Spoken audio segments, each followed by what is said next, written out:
আসসালামু আলাইকুম, স্বাগত জানাচ্ছি মেহরিস এবং কিচেনে। কেমন আছেন সবাই? আশা করি ভালো আছেন। আল্লাহর অশেষ রহমতে আমিও ভালো আছি। বন্ধুরা, ফিরে এলাম নতুন আর একটি রেসিপি নিয়ে। আজ আপনাদের তৈরি করে দেখাবো মুখরোচক একটি পিঠা রেসিপি। কীভাবে খুব সহজে মুখ পাকানো পিঠা তৈরি করা যায় তার একটি সহজ রেসিপি নিয়ে চলে এলাম। আশা করি রেসিপিটি আপনাদের একটু হলেও উপকার আসবে। তো বন্ধুরা, না টেনে পুরো ভিডিও জুড়ে সাথে থেকে পিঠা রেসিপিটি দেখে নেওয়ার অনুরোধ রইল।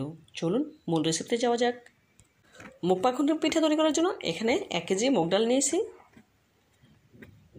এখন ডালগুলোকে পানিতে খুব ভালোভাবে ধুয়ে নেব।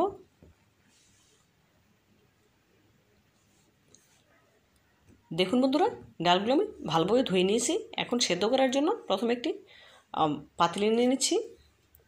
1 কেজি ডালের জন্য এখানে আমি 2 লিটার পরিমাণ পানি অ্যাড করেছি সেদ্ধ করে নেওয়ার জন্য।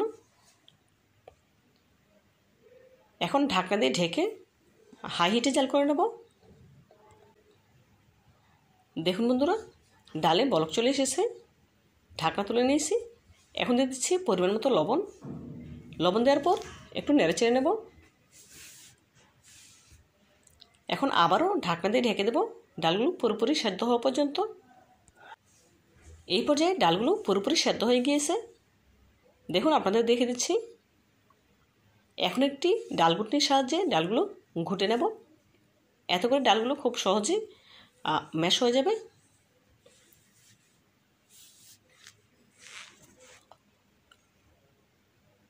দেখুন, ডাল ঘুটনির সাহায্যে খুব ভালোভাবে ম্যাশ করে নিয়েছি।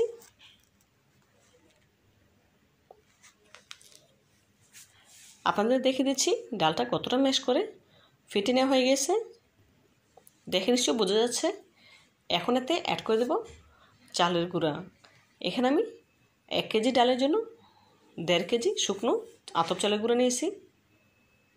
এখন সম্পূর্ণ চালের গুঁড়োটুকু দিয়ে দিলাম। এখন একটি কাঠের খুন্তির সাহায্যে ডালের সাথে শুকনো চালের গুঁড়াগুলো মিশিয়ে নিচ্ছি। দেখুন বন্ধুরা, খুব ভালোভাবে নেড়ে মিশিয়ে নিচ্ছি।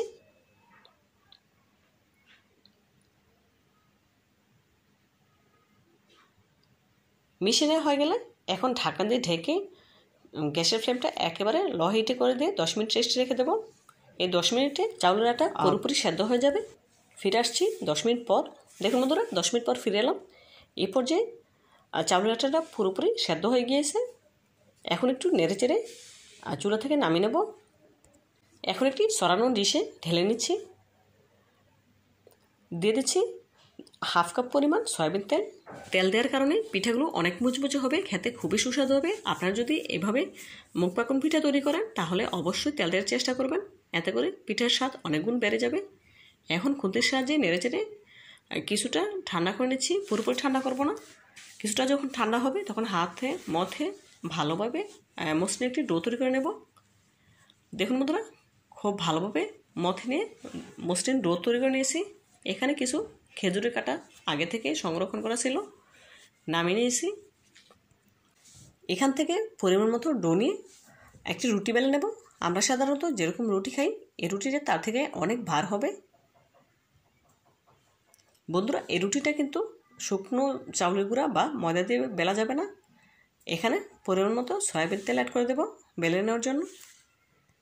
দেখুন বন্ধুরা, তেল মেখে নিয়েছি। এখন বেলনির সাহায্যে রুটি বেলে নেব।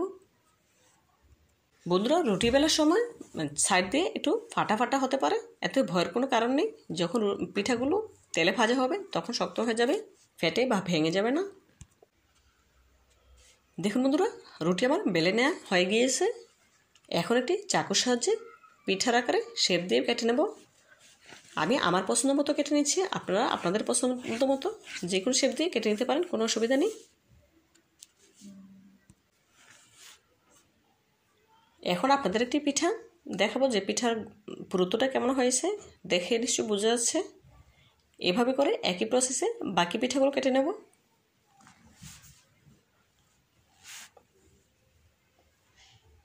দেখুন বন্ধুরা, সবগুলো পিঠা কেটে নিয়েছি। এখন খেজুরের কাটার সাহায্যে আমি আমার পছন্দ মতো নকশা করে নিচ্ছি। আপনারা চাইলে আপনাদের পছন্দ মতো যে কোনো নকশা করে এই পিঠাগুলো তৈরি করতে পারেন, কোনো অসুবিধা নেই। তো বন্ধুরা, আপনাদের কাছে ছোট্ট একটি রিকোয়েস্ট রইল, যারা আমার ভিডিওতে এখনও পর্যন্ত আছেন একটি লাইক দিতে ভুলে গিয়েছেন, প্লিজ একটি লাইক দিয়ে দেবেন। আর যে সকল বন্ধুরা আমার চ্যানেলে নতুন ভিজিট করেছেন চাইলে চ্যানেলটি সাবস্ক্রাইব করে পাশে থাকা অল নোটিফিকেশনে ক্লিক করে দিতে পারেন। এতে করে যখনই আমি কোনো নতুন ভিডিও আপলোড করব সাথে সাথে সবার আগে আপনার কাছে পৌঁছে যাবে। অলরেডি যারা সাবস্ক্রাইব করে নিয়েছেন আপনাদেরকে জানাই অসংখ্য ধন্যবাদ। দেখুন বন্ধুরা, একটি পিঠা আমি আমার পছন্দ মতো নকশা করে নিয়েছি, আপনারা আপনাদের পছন্দ মতো নকশা করে নিতে পারেন। একই প্রসেসে বাকি পিঠাগুলো নকশা করে নেব। দেখুন একই প্রসেসে বাকি পিঠাগুলো নকশা করে নিয়েছি। এখন পিঠার জন্য প্রথমে গুড়ের শিরা তৈরি করে নেব। আমি খেজুরের গুড় আগে থেকে ফ্রিজে সংরক্ষণ করে রেখেছিলাম, ফ্রিজ থেকে নামিয়ে নিয়েছি। এখানে 1 কেজি পরিমাণ গুড় নিয়েছি। শিরা তৈরি করার জন্য দিয়ে দিলাম 1/2 কাপ পরিমাণ পানি, এর থেকে বেশি পানি দেওয়ার প্রয়োজন নেই। এখন নেড়েচেড়ে গুড়ের শিরাটা তৈরি করে নেব। দেখুন বন্ধুরা, গুড়ের শিরাটা তৈরি করতে আমার বেশিক্ষণ সময় লাগবে না। দেখুন বলক চলে এসেছে। এখন নেড়েচেড়ে গুড়টাকে পুরোপুরি গালিয়ে নেব।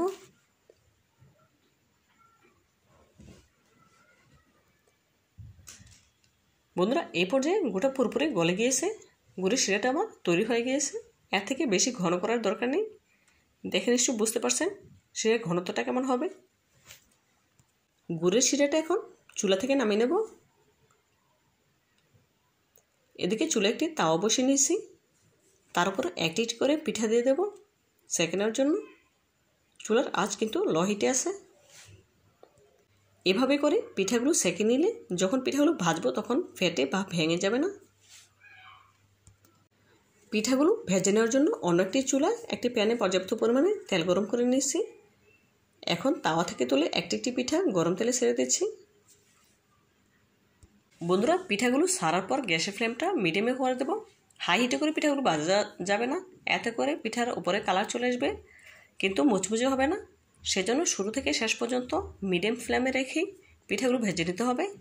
পিঠা সারার সাথে সাথেই কিন্তু নাড়া যাবে না, এতে করে পিঠাগুলো ভেঙে যেতে পারে, যেহেতু পিঠাগুলো অনেক সফট। দেখুন এই পর্যায়ে পিঠাগুলো কিছুটা শক্ত হয়ে এসেছে। এখন আমি উল্টে নিচ্ছি। বন্ধুরা, পিঠাগুলো কয়েকবার উল্টে পাল্টে গোল্ডেন ব্রাউন কালার করে ভেজে নিতে হবে। দেখুন পিঠার কালার কিন্তু অনেকটাই চেঞ্জ হয়ে এসেছে, দেখে নিশ্চয় বোঝা যাচ্ছে।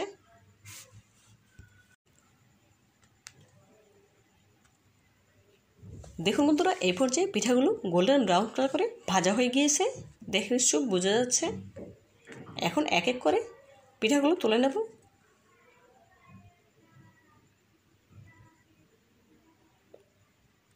সার্কিনতে করে পিঠা তুললে তেলটা সেঁকে নিয়ে সরাসরি আগে থেকে করে রাখা গুড়ের শিরা দিয়ে দেব। গরম অবস্থাতে পিঠাগুলো গুড়ের শিরা দিতে হবে। দেখুন বন্ধুরা, সরাসরি তেল থেকে তুলে গুড়ের শিরা দিয়ে দিলাম। দেখুন বন্ধুরা, এখন একটি খুন্তির সাহায্যে নেড়েচে নেব 30 সেকেন্ড, এর থেকে বেশি সময় রাখার দরকার নেই। উল্টে পাল্টে নিচ্ছি যাতে করে পিঠার ভিতরে খুব সহজেই শিরাটা ঢুকতে পারে। এখন একটি খুন্তির সাহায্যে পিঠা থেকে গুড়ের শিরাটা সেঁকে পিঠাগুলো তুলে নিচ্ছি। একই প্রসেসে সবগুলো পিঠা এভাবে করে তৈরি করে নেব। দেখুন বন্ধুরা, মাশাআল্লাহ সবগুলো পিঠা আমি একই প্রসেসে তৈরি করে নিচ্ছি। দেখুন দেখতে কতটা সুন্দর এবং লোভনীয় হয়েছে। এখন আপনাদের একটি পিঠা ভেঙে দেখাচ্ছি। দেখুন কতটা রসে টইটুম্বর হয়েছে, দেখে নিশ্চয়ই বোঝা যাচ্ছে কতটা মুচমুচে হয়েছে। তো বন্ধুরা, পিঠাগুলো তৈরি করা কিন্তু একদম সহজ, খেতে খুবই সুস্বাদু। আপনারা একবার হলেও আমার এই রেসিপিটি ফলো করে মুখ পাকানো পিঠা তৈরি করে দেখবেন, খুবই ভালো লাগবে খেতে ইনশাআল্লাহ। আজকের মতো বিদায় নিচ্ছি, আল্লাহ হাফেজ।